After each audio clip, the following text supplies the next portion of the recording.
করেন মোট তাকবীরের সিস্টেম হলো নারায়ে তাকবীর। এটা কি? এটা ঘুষি। এটা নাস্তিকদের থতনার ভিতরে ঘুষি যাবে, বেঈমানদের থতনায় ঘুষি লাগবে, মুরগি চোরাদের থতনায় ঘুষি লাগবে। ঠিক কিনা জোরে বলেন?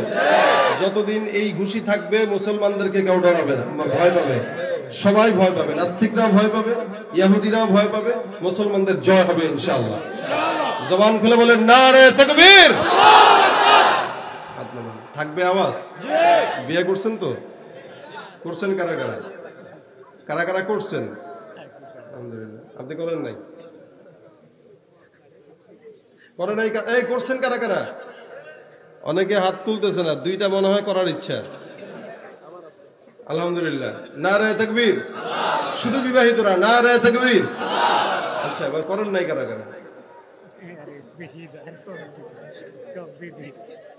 মাশাআল্লাহ। করেন নাই আপনারা? না, অসংখ্য মানুষ আছে করে নাই। এলাকায় বাপ মা নাই, বিয়ে দেয় না কে এদেরকে? শীতের ভিতরে অধিকাংশ মানুষগুলা বিবাহ ছাড়া। আপনার হাত নামান, কাশি দেন একটু। ফাইজলামির ঠেলায় আছে এক নম্বরে। শক্তি আছে তো ইনশাল্লাহ? অবিবাহিতদের বেশি না বিবাহিতদের বেশি? হ্যাঁ, এখন আওয়াজে বলে দিবে নারে তাকবীর। মাশাআল্লাহ, আওয়াজ তো অবিবাহিতদেরই বেশি মনে হয়। বিয়ে শাদী করার ইচ্ছা আছে নি? দায়িত্ব দিয়ে দিবেন হুজুর এলাকার ইমামের, যে হুজুর আমি তো বাপরে বলতে পারি না, আপনি একটু সুপারিশ করেন। হুজুরের ব্যবস্থা করে দিবে না ইনশাআল্লাহ? কয়টা করবেন? একটা না চারটা? একটা। এটা এখানে ইমানদার নাই, প্রকৃত ইমানদার নাই। এই এক বুজুর্গ বলেছেন যে বিবাহ যেগুলো একটা করে এগুলোর কোনো এতেদালও নাই, এগুলোর ইনসাফও নাই। কেন ইনসাফ নাই? কারণ ও দুই বিয়ে করলেই না সেই ইনসাফটা বুঝতো, একটা করলে ইনসাফ বুঝবে কি? এইগুলো আবার মহিলাদের ওয়াজ না, এগুলো পুরুষদের ওয়াজ, বাকি ঘরোয়া ওয়াজ আর কি। এখন কোনো বিবি যদি দেখে আপনি বলছেন আমি দুইটা বিয়ে করবো, আর এই ভিডিও যদি কোনো মতো চোখে পড়ে, বউ চাকরি শেষ। ঠিক না? বিবাহিত অবিবাহিত সবাই সজাগ থাকবেন ইনশাআল্লাহ। আল্লাহ কবুল করে বলেন আমিন। ছুটে আয় শাহজালালের নির্ভীক সৈনিকেরা, খতম করো নাস্তিকদের চেলা চামুন্ডা গুলা। অলিদের এই ভূমিতে বিপ্লবেরই মশাল জ্বালা, অলিদের এই ভূমিতে বিপ্লবেরই মশাল জ্বালা। ছুটে আয় শাহজালালের নির্ভীক সৈনিকেরা, খতম করো নাস্তিকদের চেলা চামুন্ডা গুলা। শাহজালালের স্বপ্ন ছিল আল কোরআনের জ্বলবে আলো, শাহজালালের স্বপ্ন ছিল আল কোরআনের জ্বলবে আলো। সেই আলো ছড়িয়ে দিতে বিপ্লবেরই মশাল জ্বালা। ছুটে আয় শাহজালালের নির্ভীক সৈনিকেরা, খতম করো নাস্তিকদের চেলা চামুন্ডা গোলা। অলিদের এই ভূমিতে বিপ্লবেরই মশাল জ্বালা, অলিদের এই ভূমিতে বিপ্লবেরই মশাল জ্বালা। ছুটে আয় শাহজালালের নির্ভীক সৈনিকেরা, খতম করো নাস্তিকদের চেলা চামুন্ডা গোলা। ঠিক কিনা? ইনশাল্লাহ তৈয়ার তো? যুবকরা তৈয়ার? মুরব্বীরা তৈয়ার? মাশাআল্লাহ, আওয়াজ বলতেছে আপনারা পারবেন ইনশাআল্লাহ। কষ্ট হবে না তো ইনশাআল্লাহ? না, আল্লাহ পাক মানুষকে জামানা দিয়েছেন তিনটা। একটা হইল শিশুকাল, আরেকটা যৌবন, আরেকটা কি বুড়াকাল। বুড়াকালের দাম আল্লাহর কাছে চাইতে যৌবনকালের দাম মালিকের কাছে বেশি। এই জন্য হাদিস রাসূল বলেন মানুষের জীবনের হিসাব হবে, গোটা জিন্দেগির হিসাব হবে, পাশাপাশি শুধুমাত্র যৌবনের একটা হিসাব আছে। একটা পুরা জীবন ছোট থেকে মৃত্যু পর্যন্ত মানুষ কি করেছে এটার একটা হিসাব। আরেকটা হলো শুধুমাত্র যৌবনের একটা হিসাব। যৌবনকালটা কখন থেকে থাকে? বালেগ হওয়ার পর থেকে নিয়ে মোটামুটি 40-42 বছর পর্যন্ত একটা যৌবনের শক্তি থাকে, অর্থাৎ খুব বেশি না, এই সময়টা মনে করেন 20 বছর।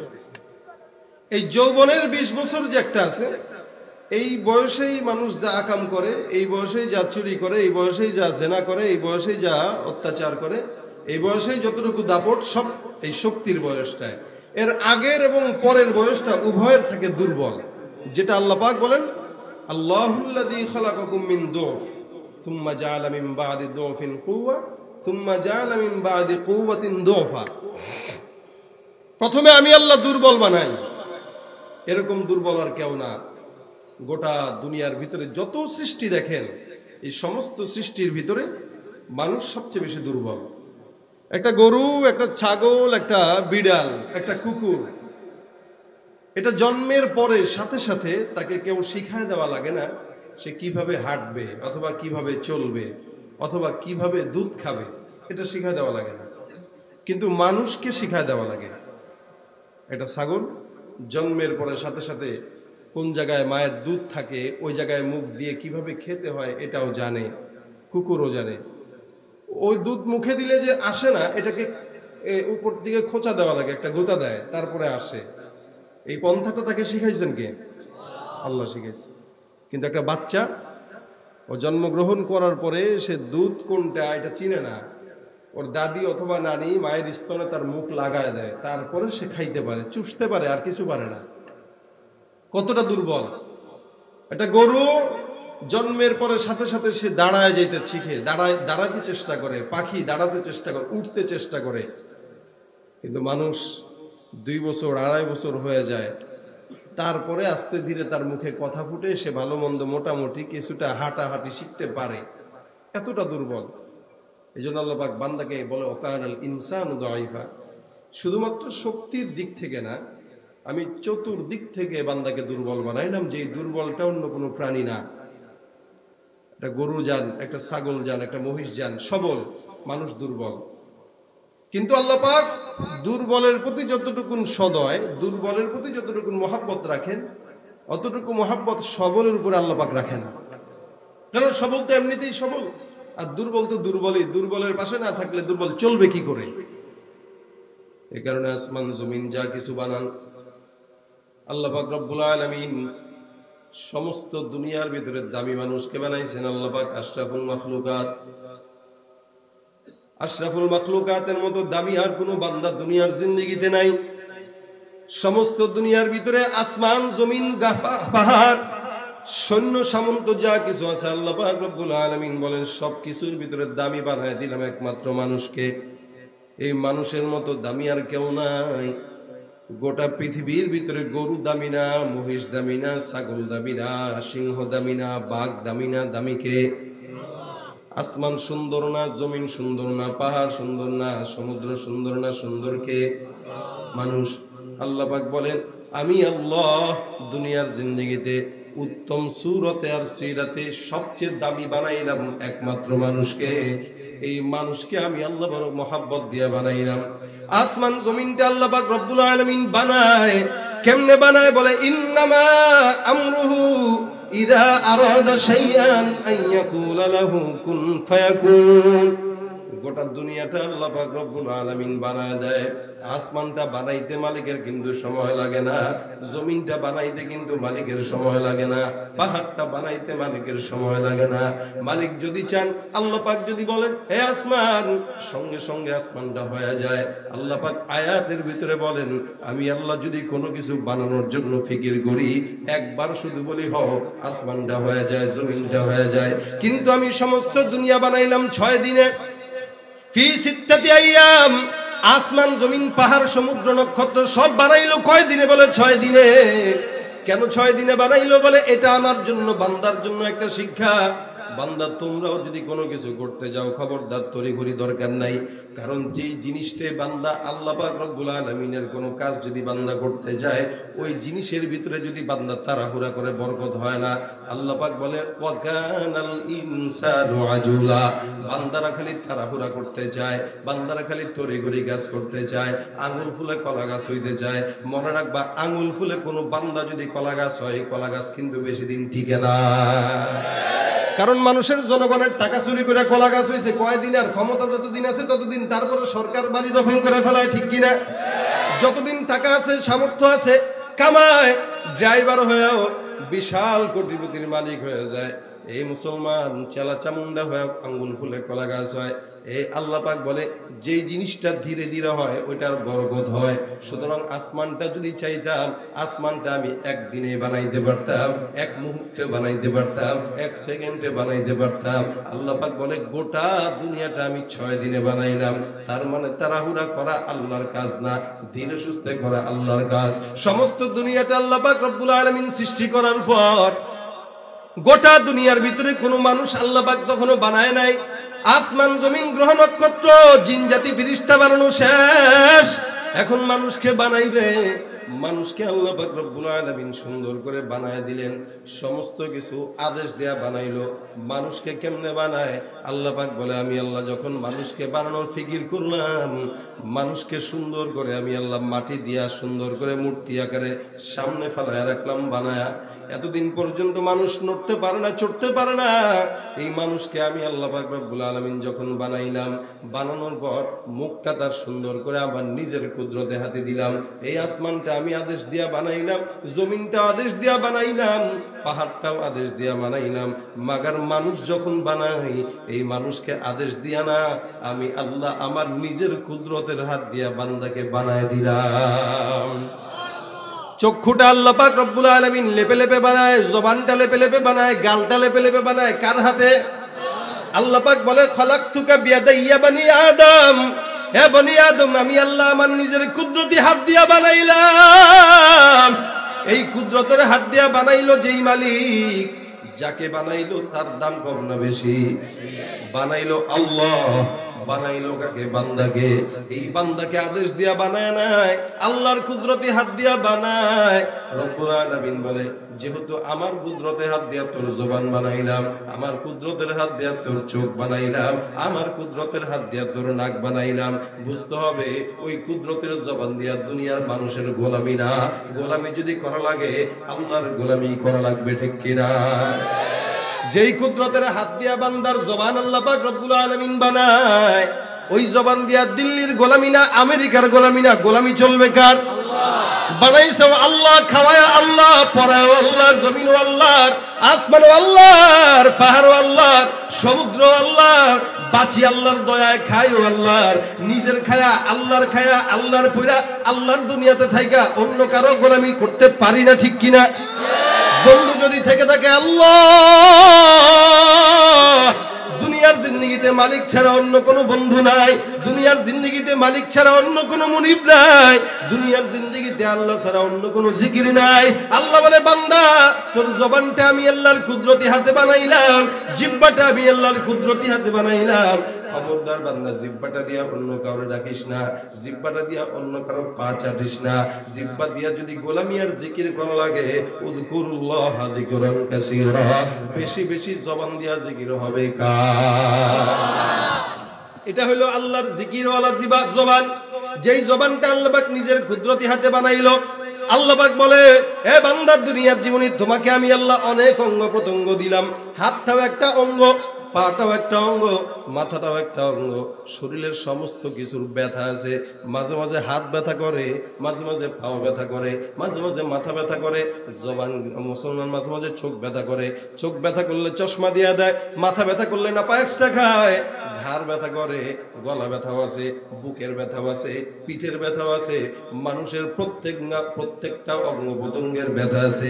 মাগার খুব খেয়াল করে শুনেন, একটা অঙ্গ যেই অঙ্গের কোনো ব্যথা নাই, সেই অঙ্গটা হলো জবান আর জিহ্বা। এই জিহ্বাটা আল্লাহ ব্যথা না দেওয়ার কারণ হলো বান্দা তোমার জন্য আমি নির্দিষ্ট আকারে কোনো আদেশ করি নাই। হাত দিয়ে এটা করো, এটার কোনো আদেশ নাই। পাও দিয়ে এটা করো, এটার কোনো আদেশ নাই। এই মাথা দিয়েই বুদ্ধি করবে, এটারও কোনো আদেশ নাই।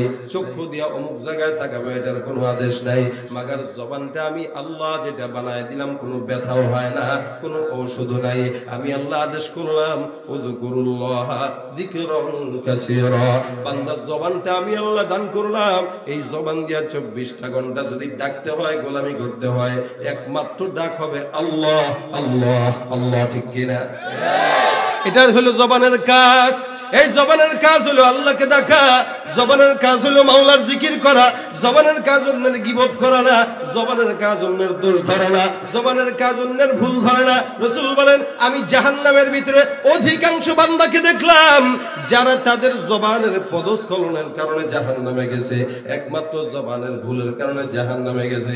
তাদের জবানটা হেফাজতে ছিল না, নিজে ইবাদত করত, 5 ওয়াক্ত নামাজ আদায় করত, রোজাও রাখত, দান সদকা করত, হজও করত, সব কিছু করত, মাগার 10 জন একসঙ্গে হইলে চায়ের দোকানে বসে হুজুরের বদনাম করত, আছে না নাই? চায়ের দোকানে বসে হুজুরে কি করে, চেয়ারম্যান কি করে, এমপি কি করে, মন্ত্রী কি করে, সারা দুনিয়ার মানুষ যা করে তার খবর নেয়। ওদিকে মানুষের তলা খোঁজে আর নিজের তলায় ময়লার অভাব নাই, আছে না নাই? এরা কারা জানেন? যার ঘরের ভিতরে বউ দাম দেয় না, ছেলে দাম দেয় না, মেয়ে দাম দেয় না, সারাদিন দমকের উপরে রাখে। এ চিন্তা করছে দাম পাবো কই, অবশেষে মসজিদের ইমাম আর মুয়াজ্জিনের কাছে দাম নিতে যায়। কোন জায়গায় দাম পায় না তো। চেয়ারম্যান, মেম্বার, এমপি, এলাকার কেউ দাম দেয় না। এ চেয়ারম্যান দূরের কথা, ছোট্ট একটা পোলাও দাম দেয় না এলাকার। এই বুড়ার কাজ হইল নিজের খাবে, নিজের করবে, নিজের টাকা দিয়ে 10 মাইল দূরে যায় আপনার বদনাম গায়ে আসবে। এই গ্রাম দেশে এরকম নাই? সে থাকে এই এলাকায়, ও মুরাদনগর যায় আপনার বদনাম গায়ে আসবে। নিজের টাকা খরচ করে গেছে, কিন্তু পান একটা চাবাইতে চাবাইতে চাবাইতে চাবাইতে গেছে, একটা অটোতে উঠা চাদরটা মুড়ি দিয়া যায় চায়ের দোকানে বসে কয়, আমগো এলাকা কি হয়েছে জানেননি? বলে কি হয়েছে? ও মুখ এলাকা তো এই অবস্থা। আরেকজনের বদনাম গাইলো, নিজের টাকা খরচ করলো, নিজের গুনাগুলা মানে আরেকজনের গুলা নিজের কান্দে আসলো, আর নিজের নেক গুলা যার অপরাধ যার বদনাম গাইলো তার কান্দে দিয়ে দিল। খরচ করলো নিজের টাকা, লাভ হলো কি? নিজেরই লস, টাকাও খরচ, আখিরাতেও জাহান্নাম, সবই বরবাদ। এই শুধুমাত্র জবান। এই কারণে সিদ্দিকে আকবর আবু বকর রাদিয়াল্লাহু তাআলা আনহু একদিন জবানটাকে এইভাবে ধইরা জিহ্বাটার টান দিয়া বের করছে। জিহ্বা টান দিয়া বের করে এরকম করে একবার নেয়, এদিকে একবার নেয়, এদিকে একবার নেয়, এদিকে একবার নেয়, টান দেয়। সাহাবা একরাম বলে, হুজুর আপনি জবান এরকম শুরু করছেন কেন? ইন্না হাযা আওরাদানিল মাওয়ারিদ, এই জিহ্বাটা বহুত খারাপ, এখানে আমারে বিপদে ফেলায় দেয়। দেখবেন একসঙ্গে বসলে বেশি কথা বলবেন তো বিপদ বেশি আছে, বড়দের সামনে বেশি কথা বলবেন বেয়াদবি হয়ে যাবে। এই কারণে রাসূল বলেন, মান সামাতা নাজা, মান সামাতা নাজা, যে চুপ থাকবে সে কি পাবে? নাজাত পাবে। এটা যে কোনো জায়গায়, ছোট হইছেন তো বড়রা কথা বলতেছে, চুপ থাকেন। এখানে কথা বলতে গেলে এই ঝামেলা আছে। অথবা একটা জিনিস জানেন না, চুপ থাকেন না, বলবেই। মূর্খদের স্বভাব হইল জানুক বা না জানুক সে কথা বলতে পারলেই বাঁচে, এটা মূর্খদের স্বভাব। তার সমাজের ভিতরে মানুষ যত বেশি কথা বলবে তত বেশি বিপদে পড়বে। আর রাসূল বলেন, অধিকাংশ মানুষ তাদের জিহ্বার পদস্খলনের কারণে কোথায় গেছে? জাহান্নামে গেছে। আল্লাহর হাবিব সাল্লাল্লাহু আলাইহি ওয়াসাল্লাম এই কারণে বারবার বলেন, এ বান্দা, দুনিয়ার জিন্দেগিতে তোমার জবান দিয়া মানুষের গীবত গায়ো না, কারণ গীবতের গুনাহ মারাত্মক। দুনিয়ার জিন্দেগিতে বান্দা একজনের দোষ যদি আরেকজন বর্ণনা করে বেড়ায়, এখান থেকে আরেকজন শুনছে, আরেকজন বলে, আরেকজন শুনছে, আরেকজন বলে, 10 কথা যদি 10 জনের কানে যায় এক কথা। রাসূল বলেন, কাফা বিল মারই কাযিবান আন ইউহাদ্দিসা বিকুল্লি মা সামিআ, মিথ্যাবাদী হওয়ার জন্য ততটুকু যথেষ্ট, তুমি যা শুনবা তা আরেকজনের কাছে বর্ণনা করবা। ভাই এলাকায় কি হয়েছে? বলে, দোস্ত এলাকার ইমামরা দেখলাম, এলাকার ইমামের কাছে তো মানুষ একটু পানি পোড়া নিতে আসে, মহিলারা দোয়া টোয়া মাঝে মাঝে নিতে আসে, বাচ্চা জারাইতে আসে। তো বাচ্চা একটা জারাইতে আসছে, এলাকার ইমাম সাহেব ওখানে দাঁড়ায় কোনো মতে এমনি ফু একটা দিছে, মহিলার কোলে বাচ্চা ছিল, মহিলার কোলের বাচ্চাটাকে এমনি ফু দিছে। এখন দেখছে কোনো একটা শয়তান, দেখার পরে হ্যাঁ দোস্তরা দেখলাম হুজুরে আজকে একটা মেয়ের সাথে কথা বলতে। কারা দেখছো? ইমাম রে। করিমুল্লাহ দাঁড়া, দেখাইতেছি খবর। এখন এই দ্বিতীয় ব্যক্তি যে, সে আরেকজনকে বলতেছে, দোস্ত আজকে কি শুনছি জানোস? শুনলাম আমগো হুজুর বলে মসজিদের সিপাহি কোন মহিলার লাগে বলে কি করছে। একটু পাল্টাইলো না কথা, শোনা কথা। এখন তৃতীয় জন আরেকজনে বলে, দোস্ত শুনলাম অমুকের ওই অমুক মহিলার সঙ্গে আমগো ইমাম সাহেব বলে কি আছে বলে, ইটিস পিটিস আছে বলে। শুনছিস তুই? না তো। আরে তুই জানোস না এটা গ্রামগঞ্জ এলাকা খবর হয়ে গেছে। আসলে কিচ্ছু খবর নাই, খবর হয়েছে মাত্র 4 জনের কাছে। এখন 4 নাম্বার জন আরেকজনকে বলতেছে, শুনলাম আমাকে ইমাম সাহেব অমুকের বউর সাথে পরকিয়া করে। এখন এইটা করতে করতে 10 নম্বরে যে গেছে, হে কয়, আরে শুনলাম তো হুজুরের বলে ওই মহিলা বলে পেটে হুজুরের বাচ্চা আছে। ঘটনা গেছে, কই চিন্তা করছেন এবার? এই জন্য রাসূল বলেন, এই সত্যবাদী কোনো মানুষ যদি তোমার, মিথ্যাবাদী কোনো মানুষ যদি তোমার কাছে কোনো খবর শোনায়, ওইটা যাচাই করো। যে কোনো মানুষ, মিথ্যাবাদী হোক সত্যবাদী হোক, যে কোনো মানুষ। আল্লাহ পাক আয়াত নাযিল করেন, ইয়া আইয়ুহাল্লাযীনা আমানু, তোমরা যখন মুমিনেরা, তোমরা যখন ফাতাবাইয়ানু, তোমরা যখন কারো কাছে কোনো বর্ণনা করো অথবা শুনো, তাহলে একটা কাজ করো, এটাকে একটু যাচাই বাছাই করো। যাচাই বাছাই করার পরে তোমরা ওইটা সামনের দিকে আগাও। একজন বলল আর আমি শুনলাম, আরেকজনকে বলে দিলাম। সমাজের ভিতরে এই রোগে আক্রান্ত 100-র ভিতরে 99 জন মানুষ। আমিও আক্রান্ত। আল্লাহ পাক আমাকে আগে হেফাজত করুক, পরে আপনাদেরকে করুক। বলেন আমিন। এটার দরকার আছে না এখান থেকে বাঁচা? অধিকাংশ মানুষ জাহান্নামে যায় তার জবানের কারণে। খুব মনে রাখবেন এটা। ফেসবুকে খুব ঠাট করে কিছু থেকে কিছু হইলে লিখে দেন, কিছু থেকে কিছু হইলেই বাস লিখে দেন। একজনের বদনাম, কয় তুই আমার চিনোস, তুই এটা করছস, তো লুঙ্গি খুলে কিন্তু সারমু আমি। এটাকে সে গুনাহ মনে করতেছে না, এটাকে সে ইবাদত মনে করতেছে এবং দিনের কাজ মনে করতেছে যে একজন গুনাহ করছে, এটা আমি ফেসবুকে দিয়ে দিলাম। আচ্ছা বলেন, রাসূল যেখানে বলেন কেউ যদি কোনো অন্যায় করে এটা দেখলে এটাকে গোপন রাখার চেষ্টা করো, কারণ মান সাতরাহুল্লাহু মুসলিমা সাতরাহুল্লাহু ইয়াওমাল কিয়ামা। কেউ যদি দুনিয়াতে কারো দোষ গোপন রাখে, আখিরাতে আল্লাহ তার দোষ গোপন রাখবে। তা আপনি যে আরেকজনের দোষটা ফেসবুকে আরেকজনের কাছে শুনলেন, কি শুনছেন? ইমাম সাহেব এই করছে। যেমন সেদিন এই চাঁদপুরে না মাদ্রাসার ইমাম রেজে হেনস্থা করলো চুল কামাই কইরা, কিসের অপবাদে? বলৎকারের অপবাদে হেনস্থা কইরা, মাইরা টাইরা পুলিশরে দিয়া, ইজ্জত নষ্ট করে, মাদ্রাসা ভাঙচুর করে, অবস্থা বেগতিক হয়ে গেছে। কেন? শোনা কান শোনা, শত্রুতা করে শুনে শুনে বাস এই কাজটা করছে। একটা কাজ তো করলো শুনে শুনে, কিন্তু এদিকে তো দুনিয়ার অবস্থা জাহান্নাম হয়ে গেছে। এই মাত্র শুধুমাত্র শোনা কথার কারণে। এই যে কথাটার মারাত্মক অপরাধ, মানুষের চগলখুরি স্বভাবটা খারাপ গুণ। এক লোক এক দাসী বাজার থেকে কিনছে, কেনার পরে মালিককে জিজ্ঞাসা করতেছে, দাসীটা এত সুন্দর, এত কাজ জানে, সব জানে, বেচবেন কেন? ছোট্ট একটা ঝামেলা আছে। বলে কি ঝামেলা? এমনি এমনি আপনার কথা মনে করেন আমি কিছু একটা বললে আপনারা বলে দিবে, এটা তো খুব একটা ভালো খারাপ গুণ না, সমস্যা নাই। দাসী কিনে বাসায় নিয়ে গেছে।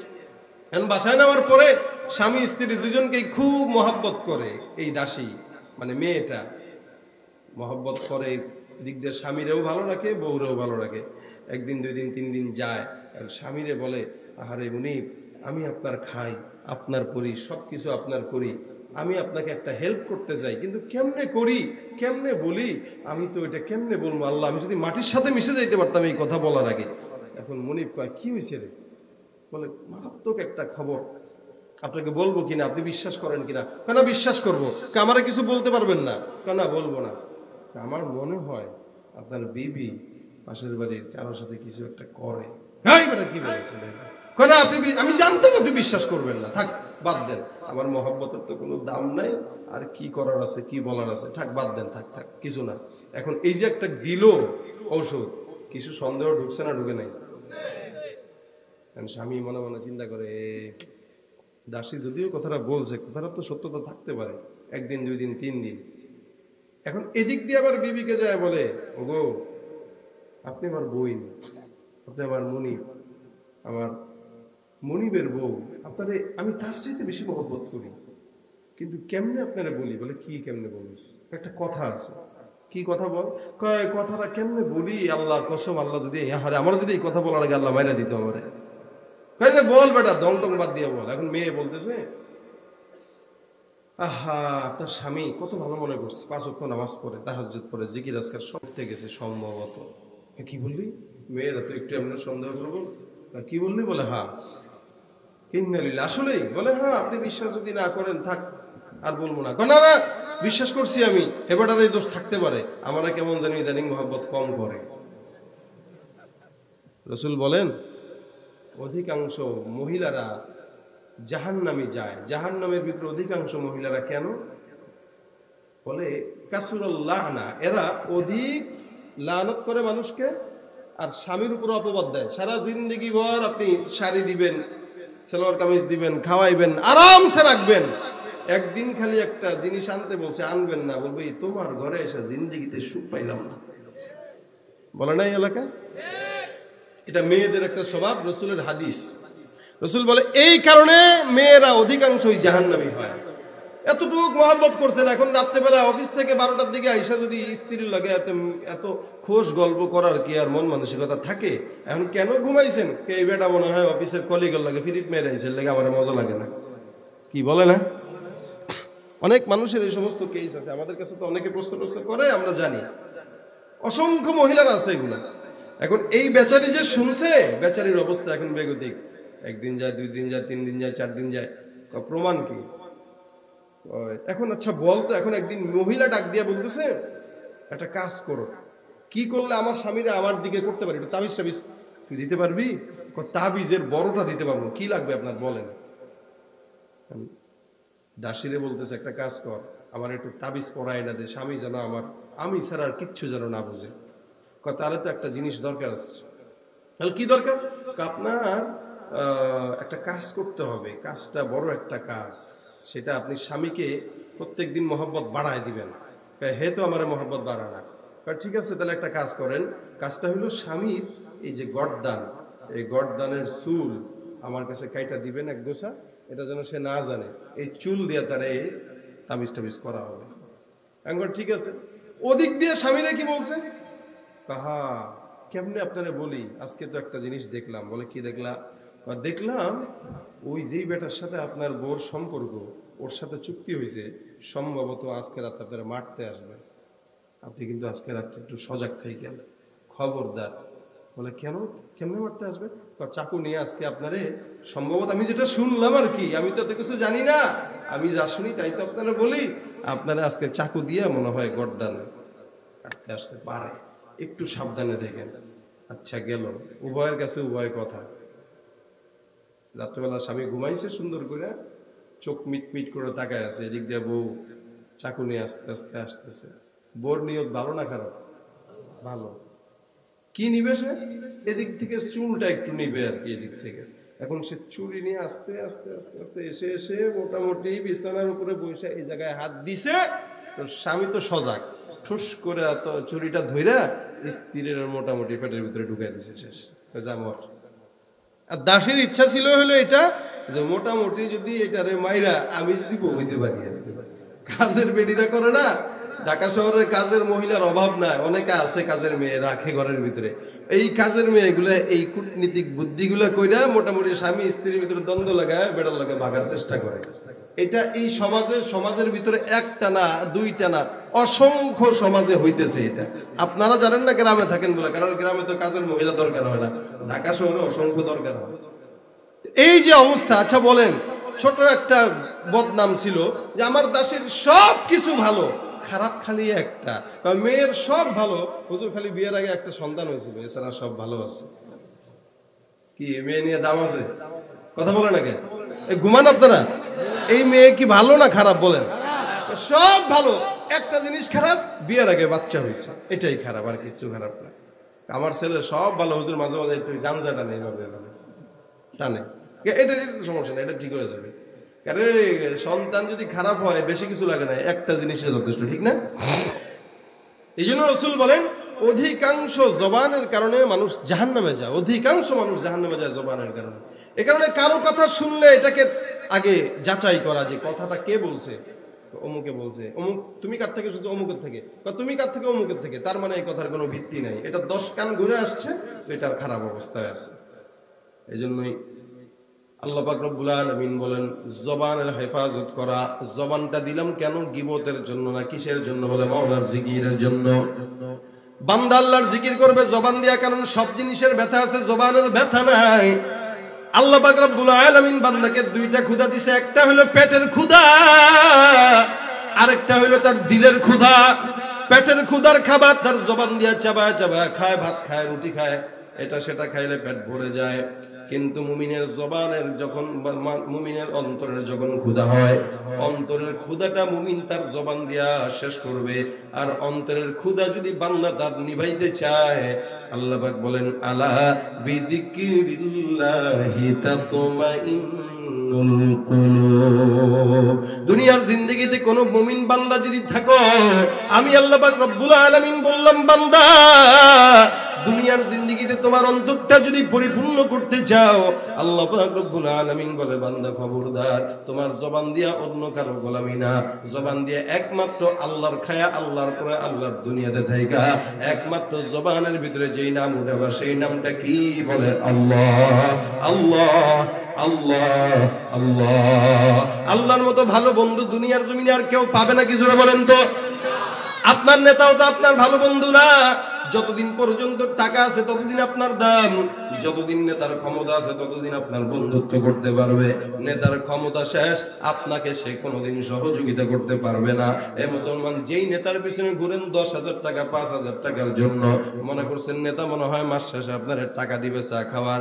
মনে রাখবেন, যেই মানুষ, যেই শিল্পপতি, যেই 10তলা বিল্ডিং এর মালিক, যেই নেতাটা, যেই গাড়িওয়ালা, যেই বাড়িওয়ালাটা জনগণের টাকা চুরি করে, রিলিফের মাল চুরি করে বড়লোক হয়, ওই মানুষ কোনোদিন আপনার টাকা দিবে তো দূরের কথা, আপনার যা থাকবে সেটাও চুরি করার চেষ্টা করবে, ঠিক কিনা? ওরা হলো দেশের লাগি মহামারীর মতন, ফাইলে কলম ঠেকাইয়া চালায় তারা নির্যাতন। ওরা হলো দেশের লাগি মহামারীর মতন, ফাইলে কলম ঠেকাইয়া চালায় তারা নির্যাতন। ঘুষের টাকায় ওদের ভুরি, ঘুষের টাকায় ওদের ভুরি, করে যে টান টান। ওরা শিক্ষিত শয়তান, ওরা শিক্ষিত শিক্ষিত শয়তান, ওরা শিক্ষিত শয়তান। পীরগিরিয়ার মাজার পূজা চলছে দেশটা জুড়িয়া, শিরকি আর ভণ্ডামিতে দেশটা গেছে ভরিয়া। পীরগিরিয়ার মাজার পূজা চলছে দেশটা জুড়িয়া, শিরকি আর ভণ্ডামিতে দেশটা গেছে ভরিয়া।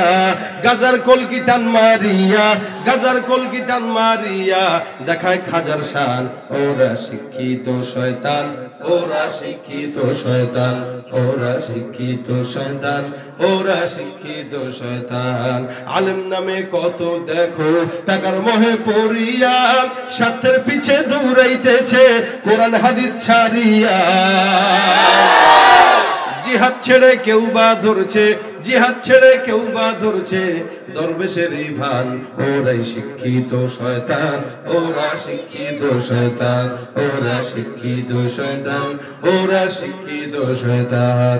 দুর্নীতির ওই আখড়ায় বসে, দুর্নীতির ওই আখড়ায় বসে জাহির করে জ্ঞান, কলম দিয়ে কামায় টাকা আবার ধরে সাধুর ভান।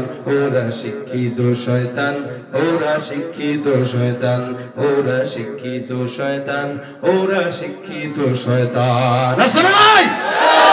ভাইরা আমার, এই কারণে যারা নাকি নিজের জিনিসটা বুঝে মানুষের সেবা করতে পারে না, চুরি করে বড়লোক হয়, আল্লাহ পাক রব্বুল আলামিনের এই দুনিয়ার জমিনে ততক্ষণ তাদের দাপট থাকবে যতক্ষণ ক্ষমতা থাকবে, অথবা যতক্ষণ টাকা আছে।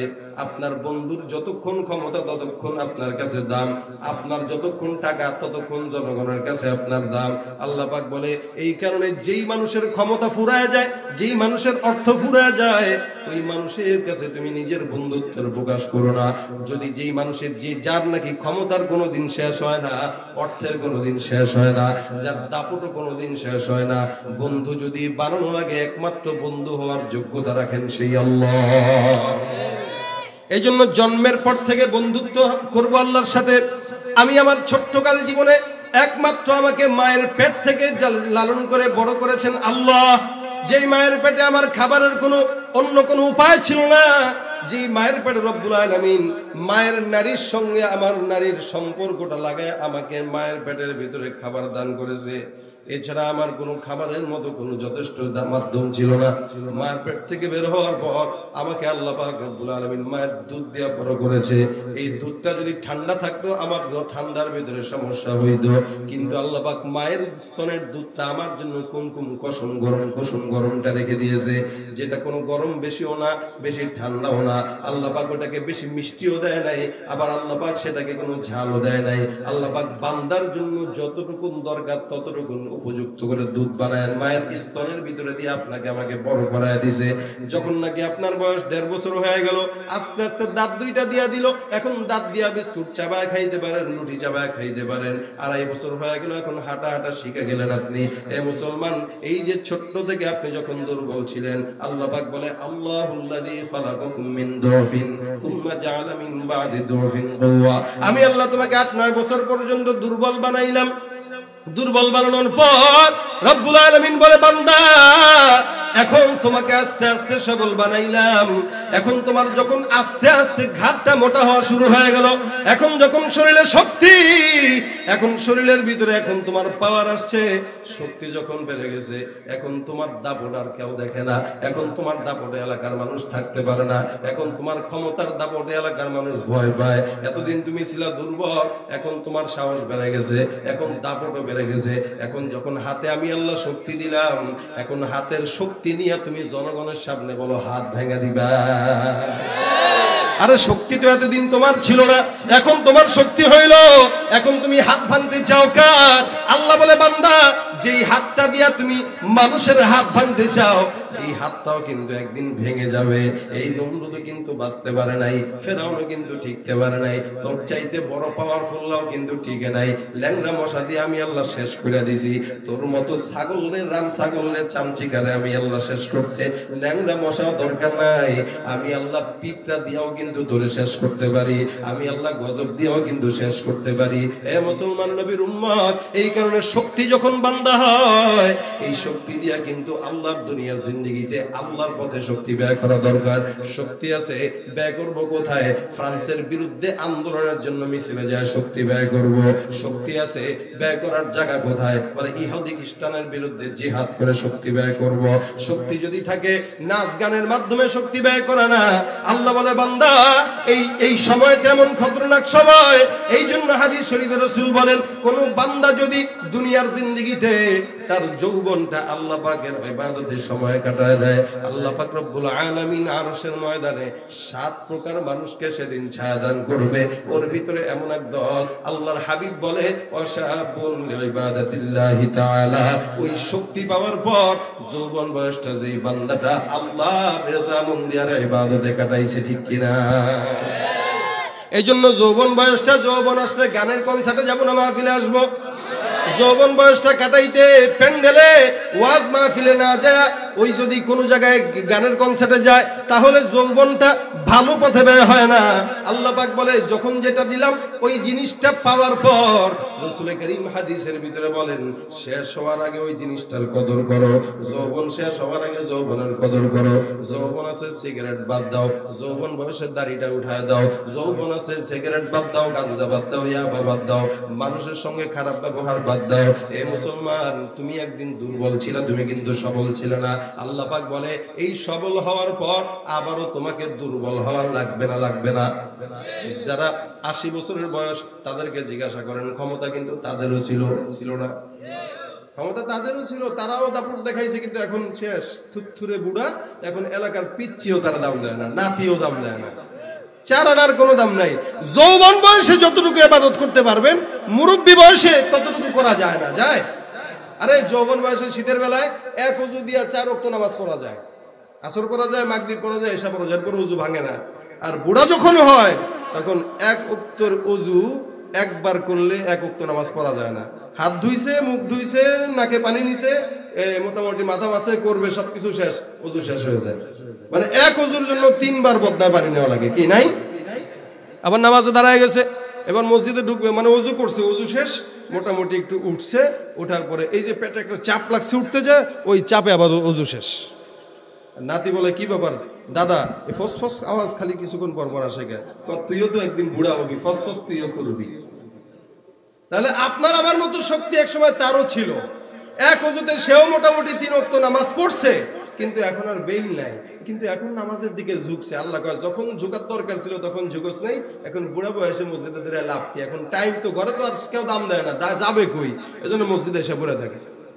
কিন্তু যৌবন বয়সে যদি ঘরে দাম পাওয়ার পরে, সমাজে দাম পাওয়ার পরেও মসজিদটাকে তার আসল বাড়ি বানায় ফেলায়, তাহলেই না আরশের ছায়া তলে আশ্রয় নেওয়ার কথা, ঠিক না?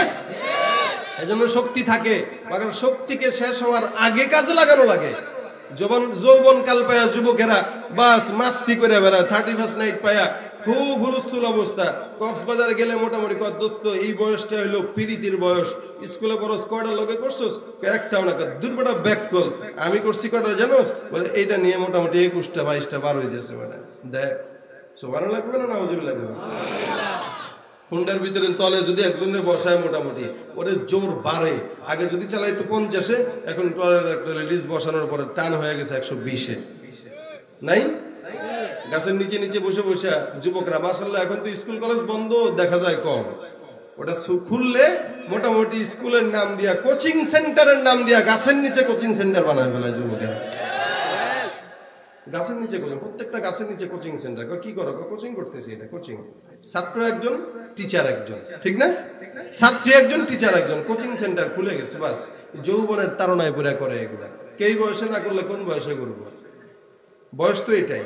আরে বর্তমানে বয়স লাগে না, এখন বুড়ারাও এগুলা করে, নাই? বয়স হয়ে গেছে, 5 বাচ্চার বাপ, 50 বছর হয়ে গেছে, বাস দাড়ি টাড়ি কামায় মোটামুটি এমন মেয়ের সাথে বসছে যে সাথে নাতির বয়সই হবে, নাতনির বয়স, এটার সাথে বিলিত মারতেছে। সমাজ কোন দিকে গেছে বলেন? মানুষ কিভাবে ভালো থাকবে? দুনিয়ার যেই পরিস্থিতি, ভালো থাকার কোনো পরিবেশ নেই। এজন্য ভাইরা, আল্লাহ পাক এটাকে শক্তিশালী জীবন দিয়েছে। জীবনটা শেষ হওয়ার আগে এটাকে কাজে লাগানো, এটা রাসূলের হাদিস। আল্লাহ পাক রব্বুল আলামিন বলে, আল্লাযী খালাকাকুম মিন দুফিন থুম্মা জাআলা মিন বাদি দুফিন কুওয়া থুম্মা জাআলা মিন বাদি কুওয়াতিন দুফান ওয়া শাইবা। হে বান্দা, এই শক্তিশালীর জীবনটা পার হওয়ার পর আবার আরেকটা জিন্দেগি আসবে, যে জিন্দেগিটা তুমি আবার দুর্বল হবা। আগে যেমন দুর্বল ছিল, এখন আবার দুর্বল হবা। আগের দুর্বলের ছিল সাইজটা ছোট, এখন সাইজটা বড়। আগের দুর্বলের সাইজ ছিল 1 হাত, এখন সাইজ হইল বিশাল বড়, 3.5 হাত। হে মুসলমান, কিন্তু দুর্বল তো হওয়াই লাগবে। মাগার এই দুই দুর্বলের মাঝখানে যে সবলটা জিন্দেগি আছে, ওইটাকে কাজে লাগাও। আবার যখন দুর্বল তুমি হয়ে যাবা, ওদিক দিয়ে আল্লাহ পাক বলে, বান্দা, যাকে আমি আল্লাহ দুর্বল বানাইলাম তাকে তোমরা সম্মান করো, শ্রদ্ধা করো। রাসূল বলে, কেউ যদি আল্লাহকে সহযোগিতা করতে চায়, ইন্না ইজলালাল্লাহি ইকরামাদিশ শাইবাতিল মুসলিম, কোন বান্দা যদি আল্লাহ রাব্বুল আলামিনকে সহযোগিতা করতে চায়, ওই বান্দাটা যেন এই মুরব্বিদের সহযোগিতা করে। সুবহানাল্লাহ। একটা এলাকার মুরব্বি, একটা বয়সে বড় মানুষ, যে একে সহযোগিতা করা আল্লাহর সহযোগিতা করা, এর বোঝা বহন করা আল্লাহর বোঝা বহন করা। আল্লাহ ডাক দিয়া বলবে, বান্দা, আমি অসুস্থ ছিলাম, আমাকে সেবা করো নাই। ক্ষুধার্ত ছিলাম, খাওয়া নাই। আমি শীতের ভিতরে বস্ত্রহীন ছিলাম, বস্ত্র দাও নাই। মালিক বান্দা ডাক দিয়া বলবে, আল্লাহ, তুমি আবার কেমনে ক্ষুধার্ত থাকো, তুমি আবার কেমনে অসহায় থাকো? রব্বুল আলামিন বলে, আমি মুরব্বি ছিলাম, আমার বান্দা মুরব্বি ছিল, বান্দাকে সহযোগিতা করো নাই, আমাকেও সহযোগিতা হয় নাই। কোন মুসলমান যদি কোন মুরব্বিকে সম্মান করে, আমি আল্লাহকে সম্মান করা হবে। কোন মুসলমান যদি করে বান্দাকে খাবার দেয়, আমি আল্লাহকে খাবার দেওয়া হবে। এই কারণে হাদিস শরীফে রাসূল বলে, কোন বান্দা যদি মুরব্বিদেরকে দেখলে শ্রদ্ধা না করে, জওয়ানদের বাচ্চাদেরকে দেখলে স্নেহ না করে, ওই ব্যক্তিটা কোনোদিন আবার উম্মত হতে পারে না। অর্থাৎ মুরব্বিদেরকে দেখলে সালাম দেওয়া, এটা রাসূলের আদর্শ, এটা রাসূলের আদেশ। আবার মুরব্বিরাও বাচ্চাদেরকে দেখলে সম্মান করবে, স্নেহ করবে, এটাও রাসূলের আদেশ। এই ততক্ষণ উম্মত হইবা না যতক্ষণ মুরব্বিদেরকে দেখলে সালাম দিবা না। এলাকার ভিতরে মুরব্বিদেরকে সালাম দেওয়া তো দূরের কথা, এখন যুবকরা দেখলে ধাক্কা দিয়ে দৌড় দেয়, আছে না নাই? ধাক্কা দিছে, কি সালাম দিস না, কে দূর, বুড়ারে কি সালাম দেব? আর বুড়াও সালাম দেয় না। বুড়া যদি দেখে জওয়ানদেরকে বলে, ওই তোর বাপের নাম কি? বলে, আমার বাপের নাম অমুক। বেয়াদব, তোর বাপের সালাম শিখায় নাই? বলে, কেন? সালাম দিস না কেমন? মুরব্বি দেখলে ঠিক আছে, আসসালামু আলাইকুম। এখন সালাম একটা দিছে ঠিকই, চেয়ারম্যানরা সালাম দেয় ঠিকই, আসসালামু আলাইকুম। মেম্বাররাও সালাম দেয় ঠিকই, আসসালামু আলাইকুম। অর্থ সম্পদ যারা আছে তারাও সালাম দেয়, আসসালামু আলাইকুম। যে সন্ত্রাস তারাও সালাম দেয়, আসসালামু আলাইকুম। মাগার এই সালামটা হইলো ভয়ের সালাম। এদিক দিয়ে সালাম দেয়, ওদিক দিয়ে দের সালাম, তাই না? সালাম ঠিকই দিছে, কিন্তু যদি মুরব্বিটা, যে নাকি বললো বেয়াদব সালাম শিখলি না, এই মুরব্বি যদি একটা জওয়ানকে দেখার পরে আসসালামু আলাইকুম আগে দিত, 1 দিন 2 দিন 3 দিন 4 দিন যদি আপনি কোনো জওয়ানরে সালাম দেন, জওয়ান চিন্তা করবে, এই মুরব্বি মানুষ আমার সালাম দেয়, এটা কেমন দেখায়। দেখবেন 3য় দিনের মাথায় জওয়ানটা ইচ্ছা করে আপনাকে সালাম দিবে, দিবে না? এলাকায় যারা জওয়ানরা আছে, এদেরকে মুরব্বিরা আগে সালাম দিবেন। কারণ রাসূল বলে, যে আগে সালাম দিব সে হইল অহংকার মুক্ত। কি? যে আগে সালাম দিল সে কি মুক্ত? অহংকার মুক্ত। তাহলে আপনার যদি অহংকার না থাকে, আপনি সালাম দেন, আমি আগে সালাম দেবো। আর আমরা তো আগে সালাম দিই না, আমি সালাম দেবো, দেখি আগে ওয়েট করি, দেখি সালাম সে আগে দেয় কিনা। না দিলে এমনি তাকায় যে, কিরে তুই আমার এখন সালাম দিলি না? যদি দেখে না দেয় নাই, তখন কয় আসসালামু আলাইকুম, নিচের দিকে তাকায় দেয়, মানে একটু ভাবের সাথে দেয়, তোর আমি শিখাইলাম। এক মুরব্বি দেখলে সালাম দেওয়া লাগে, এটা হলো অহংকারের সালাম, এটা হলো ফাইজলামির সালাম না। বিনয়ের সাথে জোয়ানদেরকে দেখছেন ও সালাম শিখতে পারে নাই, কার কাছে শিখবে? আপনার কাছেই শিখবে। তা আপনি আগে দেখার সাথে সাথে সালাম দেন, আসসালামু আলাইকুম রহমতুল্লাহ। জোয়ান চিন্তা করবে, ওরে আল্লাহ, মুরব্বী মানুষ আমার আগে সালাম দিয়ে দিল, হাতে সিগারেট থাকলে ওটা ফালাই দিবে, ফালাই দিয়ে বলবে আসসালামু আলাইকুম কাকা। এরপর দিন থেকে আপনি তার আগে সালাম দিতে পারবেন না। শিখাইতে তো হবে বড়দেরকে ছোটদেরকে আগে, ঠিক না? বড়রা আগে ছোটদেরকে শিখাবে, তারপরে ছোটরা শিখবে। এলাকায় কেউ নামাজ আদায় করে না, 5-10 জন যুবকরা মিলে গল্প করতেছেন, আপনি বললেন এই তোর বাপ বাবার নামাজ শিখায় নাই, বেয়াদব, জাহান্নামে যাবি না, মরবি না, তা তো মসজিদে যাস না কে? তা যান মুরব্বী, আপনার নামাজ আপনি পড়েন, যান। মানে বুজুর্গি মারাই দিয়েছে, একটা কথা বলে দিল। আর এটা না বইলা 5-10 জন বন্ধু বান্ধব একসাথে নামাজ পড়েন না, আড্ডা মারে, এর ভিতরে একজন নামাজি, সে যদি বলে যাক দোস্ত তোরা গল্প কর, নামাজের সময় চলে আসছে, আমি একটু নামাজটা পড়ে আসি। সে নামাজ একদিন পড়লো, 2 দিন পড়লো, 1 সপ্তাহ পড়লো, একদিন না একদিন এই 10 জন বন্ধু চিন্তা করবে কি কিরে আমরা একসাথে আড্ডা দেই, একসাথে যাই, একসাথে চাকরি করি, একসাথে সবকিছু করি, আমরা নামাজ পড়ি না, নামাজের সময় সে একা নামাজে যায়, এটা কেমন দেখায়? একদিন বলবে কি চলো আমরাও নামাজে যাই, যাবে না? বলা লাগবে না, সবকিছু বইলে কয়া হয় না, কিছু জিনিস আপনার আদর্শ দিয়া দেখা তারপরে হওয়ানো লাগবে। এতটুকু আদর্শ যদি না শিখতে পারেন তাহলে রাসূলের কিসের উম্মত হইলাম? মুরব্বীদেরকে দেখলে সালাম করব, শ্রদ্ধা করব, এটা কার আদেশ? হ্যাঁ, কথা বলে না, কার আদেশ? আল্লাহ এবং আল্লাহ রাসূলের আদেশ। মুরব্বীদেরকে যে সালাম না দিবে, শ্রদ্ধা না করবে, সে রাসূলের উম্মতি না, উম্মতি না। রাসূল কারীমের দুধ মা ছিল কে বলেন? হালিমা সাদিয়া। একদিন আসলেন, আসার পরে রাসূল নিচে চাদর, রাসূলের গায়ের চাদর বিছায় দিলেন। তা হালিমা সাদিয়া বলেন, ইয়া রাসূলুল্লাহ, আপনি আপনার চাদর বিছায় দিলেন। তা হালিমা সাদিয়াকে রাসূল বলে, আমি রাসূল হইতে পারি, কিন্তু আপনি আমার দুধ মা হিসেবে আমার কাছে অনেক সম্মানের পাত্র আপনি, সুতরাং আমার চাদরটা আপনার চাইতেও কম দামি, আপনি আমার চাদরের উপর উঠে বসে যান। সিদ্দিক আকবর আবু বকর রাদিয়াল্লাহু তাআলা আনহু নিজের আপন বাবা আবু কুহাফাকে নিয়ে আসছে রাসূলের কাছে, এসে ডাক দিয়ে বলে, রাসূলুল্লাহ, বাবাকে নিয়ে আসলাম, হুজুর আপনি মেহেরবানি করে ইসলাম ধর্ম শিক্ষা দিয়ে দেন। আল্লাহ রাসূল ডাক দিয়া বলে, আবু বকর, মুরব্বী মানুষটাকে আমার সামনে না আনলেও পারতা, আমাকে বললে আমি তার কাছে চলে যাইতাম। আল্লাহ রাসূলকে আবু বকর ডাক দিয়া বলে, এ পয়গম্বর, আপনি অনেক দামি পয়গম্বর, আমার বাবা বাবা হতে পারে, মুরব্বী হতে পারে, মাগের আপনি নবীর চাইতে বেশি দামি না।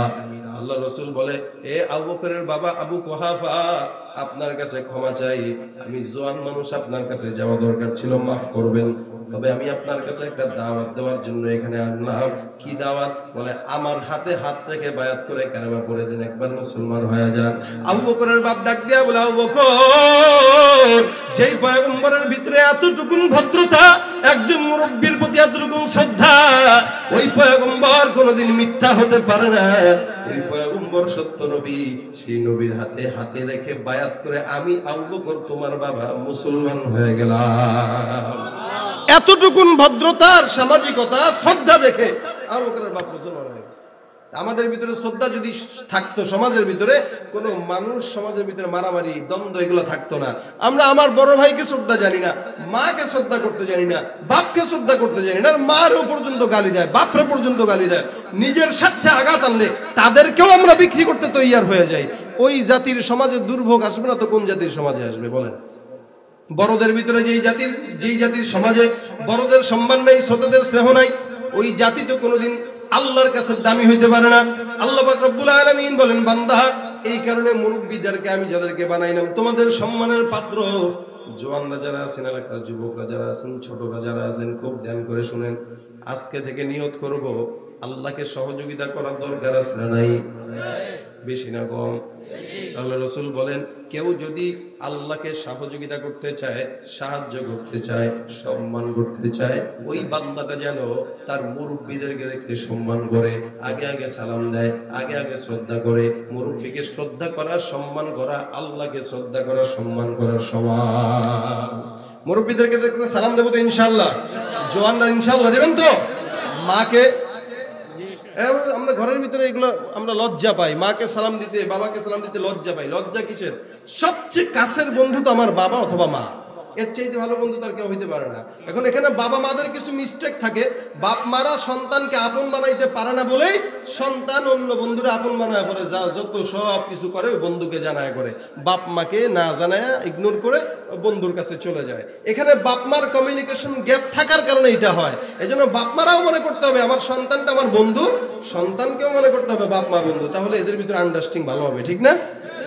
সব বলবেন বিয়ে করতে মন চায় বন্ধুরা না, বাপমারা বলবেন আব্বা গো বিয়ে শাদী করতে মন চাইতেছে, দিবেন না? বয়স তো হয়ে গেছে। কত হয়েছে তোর বয়স? 25 হয়ে গেছে। এটা কোনো বয়স হইলো? 25 বলে কোনো বয়স না, জীবনের অর্ধেক বয়সে তো 25 গেছে, তাই না?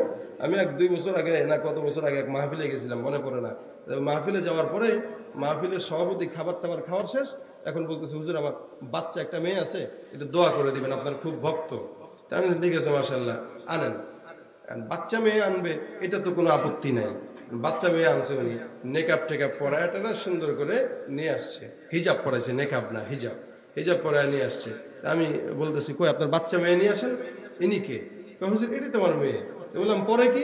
Inter first year. এ বলে বাচ্চা, এ যদি বাচ্চা হয় বড় কে? আর বড় হবে কবে? আর বিয়ে দিবে কবে বলেন? অনার্স পাস করতেছে এখন আমার মেয়ে বাচ্চা, বিয়ে দেয় না। এদিক দিয়ে অবস্থা বেগুদিক, কিন্তু সব শেষ। এদিক দিয়ে কয় বাচ্চা মেয়ে, এদিক দিয়ে বাচ্চা ছেলে, বাচ্চা ছেলে বয়স কত? 26 বছর হয়েছে মাত্র। এই ছেলেরা বিয়া দিলে এতদিন পর্যন্ত 6 বছরের বাচ্চার বয়স হয়ে যেত, হইতো না? তাহলে বলেন বিয়ে করবে কবে, বাচ্চা হবে কবে? এই এমন বয়সে বিয়ে করবেন যেই বয়সে নাতির ঘরের পুতি টুতি সুতি হুতি যা আছে সব দেখতে পারেন, এমন বয়সে বিয়ে করবে। বিয়ে করে 40 বছর বয়সে অথবা 35 বছর বয়সে, 35 বছর বয়সে বিয়ে করছে। এখন এই বুড়া আর যে বুড়ি নতুন আইছে, নতুন বউ হিসেবে যে বুড়ি আসছে, এই বুড়া বুড়ি এখন হানিমুন করে আরো 10 বছর, বয়স হয়ে গেছে 50। এখন বাচ্চা নেয় নাই এতদিন, এখন কই বাচ্চা তো আর হয় না। এখন আজমির শরীফে যায়, বাবা একটা বাচ্চা যদি দেন, অথচ এতদিন কিন্তু বাচ্চা হওয়ার বয়স পার হয়ে গেছে, বুড়ি হয়ে গেছে গা, আর বাচ্চা হইব কি? আজমির শরীফে গেলে বাচ্চা হয়, দেওয়ানবাগের কাছে গেলে বাচ্চা হয়, হ্যাঁ পীর সাহেবের কাছে গেলে বাচ্চা হইব, পীর সাহেব কবে ঠিক আছে আমানত রেখে যান আমার কাছে, বাচ্চা আল্লাহ দিয়ে। সব কথা তো বলা যায় না, তাই না? এমনি তো হয়। আজমির শরীফ কি বাচ্চা দেওয়ার মালিক? হ্যাঁ, বাচ্চা দেয় কে? বাবা সুস্থ। আসার সময় 2টা ওরস দেখেছি, 2টা ওরস সামনে রোডে ওরস। এই ওরসে কি হয়? গাঞ্জা খাওয়া খাওয়ি হয়, নাচানাচি হয়, ঠিক না? কোন বুজুর্গরা কি বলে গেছে আমাকে কবরে সেই করবা সেই করবা, গান বাজনা বাজাবা বলে গেছে এগুলা? বাবার কাছে যায়, বাবার কাছে সুস্থতার দোয়া করবা। আরে বাপ যদি সুস্থ দেওয়ার ক্ষমতা রাখতো, বাবার যদি কবরে যাওয়ার পরে কথা বলার ক্ষমতা থাকতো, বাপ বলতো কি জানেন? বেটা আমি নিজে অসুস্থ হয়ে দেওয়ানবাগি হয়ে মরছি, বেটা তোরে কি সুস্থ বানাবো? চাইবেন কার কাছে? আজীবন এরকম বিয়ের শাদী করে দেরি করছে, এখন বাবার কাছে যায় সন্তান চায়। বাবা সন্তান দেওয়ার কিছু না, সময় মতো বিয়ে করবেন, সময় মতো বাচ্চা হবে। এরপরে বিয়ে করার পরে আরো 10 বছর বাচ্চা হয় না, কয় না এই দেশে 2টি সন্তানের বেশি নয়, একটি হলেই ভালো হয়। কয়দিন পরে না হওয়ার দরকার নাই, তোরা বুড়া বুড়ি এক লগে থাক, তাই ভালো। তো আল্লাহর বান্দা যেমন আল্লাহর জন্য, বান্দার জন্য আল্লাহ তেমন। আগে আল্লাহ পাক ঘরকে ঘর সন্তান দিত, এক একটা ঘরের ভিতরে 10টা 12টা করে সন্তান হইতো না আগে? আমার বাপ দাদারা, আমার বাপ চাচারা হইলো 10 ভাই, আলহামদুলিল্লাহ। কিন্তু আমার বাপে এসে 4 জনে আটকায় গেছে, আমি এসে 2 জনে আটকাইছি। আমাদের পরবর্তী প্রজন্মরা এরা চিন্তা না, আমাদের নিয়ত এইটা না যে আর হবে না বা আর নেব না, এরকম না। ইনশাআল্লাহ রাসূল বলেন তাজাওয়াজুল ওয়াদুদ ওয়াল ওয়ালুদ ফাইন্নী মুকাসিরুম বিকুমুল উমাম। যেই নারী বেশি সন্তান দিতে পারে এমন নারী বিয়ে করো, আমি উম্মতকে নিয়ে আল্লাহর কাছে বেটাগিরি দেখাবো যে দেখছেন কত উম্মত আমার, দেখছেন এগুলো। এজন্য বেশি বেশি সন্তান জন্ম দিবেন, বেশি বেশি হোক। একটা হলে রাখবে ওমর, একটা আবু বকর, একটা ওসমান, একটা আলী, একটা মোহাম্মদ, একটা ঈসা, একটা মুসা, একটা ইব্রাহিম, যা হয় সব নবী আর সাহাবীদের নাম রেখে দিবেন। যা হয় হইতে থাক, যা হয় হইতে থাক, খাওয়াইব কে? আর যদি বলেন 2টি সন্তানের বেশি নয়, একটি হলে ভালো হয়, আল্লাহ বলতো তোর একটার দরকার নাই, তোরা জামাই গোরা এক লগে থাক। কামাইছে অসংখ্য কোটি কোটি টাকা, খাওয়ানোর কেউ নাই, পরে খাইব কে? পরে ওই পিঁপড়ায় খায় সম্পদ, ঠিক না? অথবা সরকার ওই টাকা সম্পদ নিজের সরকার বাজেয়াপ্ত করে দেয়। আজীবন কুত্তার মতো কামাইছে, কোনো লাভ হয় নাই। আর সন্তান যদি বেশি হয়, টাকা পয়সা যদি অল্পও থাকে, খাওয়ার লোক তো অভাব নাই, ঠিক না? আর টাকা পয়সা বেশি থাকলে আলাদা একটা পাওয়ার থাকে এলাকায়। আপনার যদি 10টা সন্তান থাকে, এলাকায় কি কেউ থাকবে আপনার বিরুদ্ধে যাওয়ার? আপনি কবেন হ্যাঁ ফাজলামি করস কার লগে চিনোস কয়টা আছে আমার কয়টা 10টা আছে একটারে কিছু কবি একদম 10টা মিলে এসে ফিটান শুরু করবি আর আপনার কেউ নাই আপনার বউ একা অথবা সন্তান একটা আপনি যে বেটাগিরি দেখান পিডাইলে আপনার রুশ আছে কোনো এজন্য সন্তান বেশি বেশি নিবেন বেশি বেশি সন্তান জন্মগ্রহণ করান এই শক্তিশালী জীবন পাবে এই শক্তিশালী জীবন দিয়ে সে আল্লাহর রাস্তায় নামবে এই নিয়ত করেন বাচ্চা হইবেন কেন জানেন সামনের দিন বহুত খারাপ আসতেছে সামনের পৃথিবী কিন্তু খারাপ ভালো পৃথিবী না খারাপ পৃথিবী আসবে দিন যত যাবে সামনের দিন তত খারাপ হবে এই খারাপ সময়ে আপনার সন্তানটা যেন ইসলামের পক্ষে একজন জানবাজ মুজাহিদ হয়ে লড়াই করতে পারে এই নিয়ত করে সন্তান জন্ম দেন এই সন্তানকে মুজাহিদ বানায় রেখে যান আপনি নাই তো কি হয়েছে এই কবির মুরগি চোরাগো মতো চোরদেরকে শায়েস্তা করার জন্য আপনার রেখে যাওয়া সন্তান যথেষ্ট এজন্য সন্তান বেশি বেশি রেখে যাবেন বেশি বেশি সন্তান জন্ম দিবেন বেশি বেশি এলাকার ভিতরে বিয়ে করবেন ছেলেদেরকে বিয়ে করাবেন আর বলবেন সন্তান জন্ম দাও যদিও আমার এই কথাটা সরকার বিরোধী কথা কিন্তু ইসলাম বিরোধী কথা না ঠিক না দেশের প্রধানমন্ত্রী সরকারের তরফ থেকে একটা কথা আছে বিদ্যুৎ সন্তানের বেশি না একটি হলে ভালো হয় কিন্তু এটা হলো একটা গুনাহের স্লোগান এটা একটা গুনাহের কথা কারণ আল্লাহ রাসূল বলছেন একটা আমরা বলি আরেকটা এটা গুনাহ না সওয়াব বলেন এনে ইসলাম যেদিকে আমরা সেদিকে আমার দল জাহান্নামে যাক আমার লিডার জাহান্নামে যাক আমার মালিক যেটা বলেছেন রাসূল যেটা বলেছেন আমরাও সেটা বলবো এবং করব ঠিক কি না জীবন দিতে হলো ইসলামের জন্য তৈয়ার থাকবো তো ইনশাআল্লাহ দেহে এক বিন্দু রক্ত থাকতে ইসলামের জন্য তৈয়ার থাকবো তো ইনশাআল্লাহ মুসলমান যদি এই নিয়তটা মরণের আগ পর্যন্ত একসঙ্গে রাখতে পারেন কোন বদ্দিনের সাহস নাই আপনার মতো আমার মতো মুসলমানের উপরে এক বিন্দু পরিমাণ আঘাত দেওয়ার যতদিন ঈমান ঠিক থাকবে ইসলাম ঠিক থাকবে কোন নাস্তিক মুরতাদ আমাদেরকে এক বিন্দু পরিমাণ ঈমানের পথ থেকে টলাতে পারবে না পারবে না পারবে না